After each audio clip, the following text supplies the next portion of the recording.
Welcome to the Death to the Org Chart podcast with Jeffrey DeMure, your guide to entrepreneurial freedom. Today, we'll be exploring moving from the information age to the knowledge age to the wisdom age to the intuitive age. Thanks for joining us, and we hope you enjoy the conversation. You realize, of course, that we've gone way beyond the information age. From the information age, we went into the knowledge age. Stay with me, friends, because I've got some good things for us to talk about today. What we need to evolve into is the wisdom age. And wisdom is the correct application of knowledge. There are so many knowledgeable people out there. There are so many people that are well informed, and they take that information, they take that knowledge, and they completely misuse it. So our responsibility as leaders is to take that information, is to take that knowledge and apply it in the correct way. And that's what's leading us into this next age that I believe that we will be in culturally, and this is the intuitive age. There's this phenomenon that's happening right now in our culture, and it's awareness about intuition. It is an understanding that there's a value to intuition. I would suggest that you as a leader, you as an entrepreneur, a great amount of your success has come from your intuition. So taking that and making it a place of importance in your business and in your life is what's going to help you continue to be successful. What we need to do in life, what we need to do as leaders, is to take this wisdom that we have, right? We've spent more than 10 years doing what we're doing, so we're experts at what we do. We're highly accomplished, and take that information, that knowledge, and apply it correctly. That's where the wisdom is. But there's this other component, this intuition, that when it's melded with, when it's brought together with wisdom, it's a powerful thing. How does this manifest into something that you can use in your business? Because I think intuition and wisdom is not necessarily the place we want to end up. Using your intuition in a meaningful way, and I'm going to give you a couple of tools right now to be able to do this. This is something that I've done. Over the last 6 months, I've had to be involved in things as a result of things going on outside of things that maybe I've done that other people in my life have done that I've had to deal with, business, personal, and this is just the way that it works sometimes in life. You get to a higher level, not necessarily by setting out the goals and doing all the things that you want to. Life conspires sometimes to bring these things into our life that are difficult to deal with. And this is when you have to bring wisdom. You have to take information, you have to apply it correctly and meaningfully. And sometimes you have to do it in a real short amount of time. This is what I've learned. When I'm dealing with people and they're going through a tough time, is to say, tell me what you're going through. I think it's one of the most honoring things that we can do as leaders is to genuinely, authentically, and sincerely ask that question. The second part of it is, tell me how you're processing this really tough thing that happened, right? Because as I said before, we've had loss in our world, we've had loss in our lives, we've lost people that are close to us, we've had dreams that can no longer be because of changes that have occurred, not necessarily because of anything that I've done, but because of choices that other people have made. But as a leader, you still have to deal with it. So, tell me, how are you processing the world right now? Tell me how this is impacting you. Tell me, what do you think can be done? What do you think you need to do? When we come alongside people like that as leaders, in our families, in our businesses, with our clients, it's a powerful thing. And it's just taking that intuition that you have, that wisdom that you have, and applying it in the right way. We've all had tough meetings. My pastor does a great job of doing this. He will have a tough meeting with someone, and a lot of times it's me.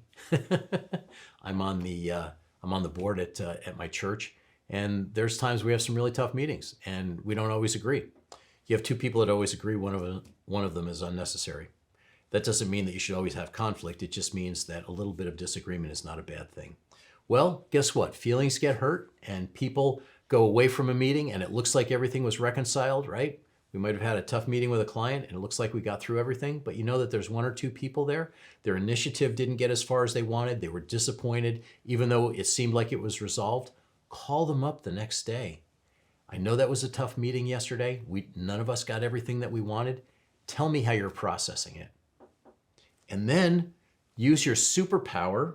The new superpower is listening, and just listen. How is that going? And just listen. Allow them to get it all out. When we do that, then we're in a place where we're on equal footing, on equal ground once again. So the byproduct of wisdom, intuition, is meaning. And that's what we need to do as leaders, is to bring meaning. This is what's important about what we just went through, is to use that intuition and to understand what it is we're dealing with and to be able to frame it in such a way that people can understand the meaning behind it. That is what our culture is absolutely clamoring for, the clarity of meaning. And that's what adds significance to the lives that we all have. So how does this apply to the front stage and the backstage? When we have a good understanding of the dynamic within our organization on the front stage and on the backstage, and as we've talked about before, they're two very, very different hemispheres. Front stage part of our organization is very outgoing. It's how we deliver the value to what it is we do. It's the secret sauce. It's our DNA. It's the alignment with the industry or the clients that we have. That's what's important about it. Being intuitive and giving people that are on the front stage permission to tap into their intuition. I have people in my organization that come back from a meeting and I will ask them all the time, what do you think that means? And it drives them nuts. But after about 6 months of me asking that question, they come back equipped with an answer because they've thought about it. That's what you can do as a leader. You can go out there and do it yourself. I have all the confidence in the world. As a leader, as an entrepreneur, you can do it. But if you want to always be in that role, then you're going to have to keep on doing it. If you want to evolve to something else, maybe another business, maybe another discipline, maybe another chapter in your life, then bringing other people along is what you need to do. The most important thing that we can do as leaders is to equip others to do the things that we have learned to do. Here's the big take home from that. I've been doing what I've been doing for going on 40 years now. I have done everything in an organization like ours that anyone in our organization has done, and a few they haven't done, like cleaning toilets and throwing out trash, which we don't require our team members to do. But these are all things that I did as an aspiring young architect, right?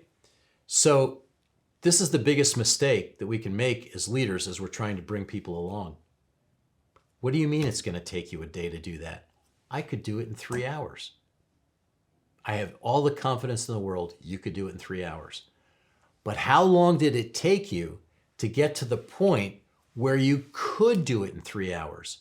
See, as leaders, we have this selective understanding of who we are. And so we've rewritten history to think that we just went from zero to hero in a matter of days and that everybody else should be the same way. Because we are leaders, we are entrepreneurs, we are quick starts, we get things going, but we need to give our team members the same opportunity to grow.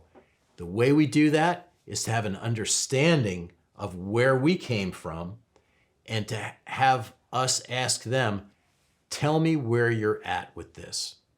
Then we're equipped as leaders, as mentors, to take our team members to the next level. And that's our biggest responsibility. Thank you for joining us for the Death to the Org Chart podcast with Jeffrey DeMure. Be sure to subscribe on Facebook, iTunes, YouTube, and anywhere you listen to podcasts. To get more information about Jeff or to order your copy of the book, Death to the Org Chart, go to dttorg.com. Go create the freedom you were meant for. Are you a horologist too? Feel free to send Jeff an email at media@dttoc.com, and he'll be glad to share the information for the boutique he went to where he had such a great experience.